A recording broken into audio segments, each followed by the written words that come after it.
Kisan fashion mall వచ్చేస్తుంది మన ECL కి జూలై 24న గొప్ప ప్రారంభం. ప్రమాదాల నివారణ కోసం ట్రాఫిక్ పోలీసులకు కొత్త రూల్స్ అమలు చేయాలని తెలంగాణ సర్కారు యోచిస్తోంది. ఈ క్రమంలోనే ట్రాఫిక్ పోలీసులకు కొత్త నిబంధనలకు ప్రతిపాదన చేసింది. ఈ రూల్స్ పై సాధ్యాసాధ్యాలపై ఉన్నతాధికారులు పరిశీలిస్తున్నారు. విధి నిర్వహణలో మొబైల్ క్యారీ చేయొద్దనే ప్రతిపాదనపై పోలీసు ఉన్నతాధికారులు యోచిస్తున్నారు. డ్యూటీలో మొబైల్ వినియోగంపై ఉన్నతాధికారులు సీరియస్ గా ఫోకస్ పెట్టారు.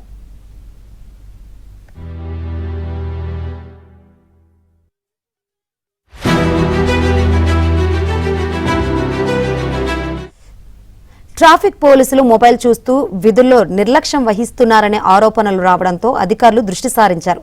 ఇటీవల డ్యూటీలో మొబైల్ వినియోగాన్ని అధికారులు గుర్తించారు.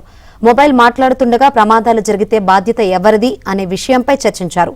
పోలీసులు అలర్ట్ గా ఉంటే ప్రమాదాలను నివారించే అవకాశం ఉంటుందని అభిప్రాయం వ్యక్తం చేశారు. ఇకపై BHF సెట్ల ద్వారానే కమ్యూనికేషన్ కు ప్రాధాన్యం ఇస్తున్నట్లు వెల్లడించారు.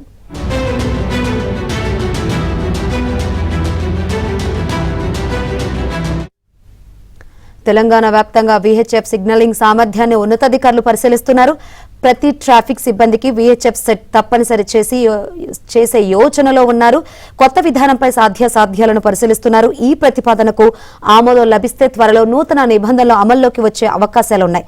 ప్రతి ఒక్కరికి VHF సెట్లను ఉన్నతాధికారులు తప్పనిసరి చేసే అవకాశం ఉంది.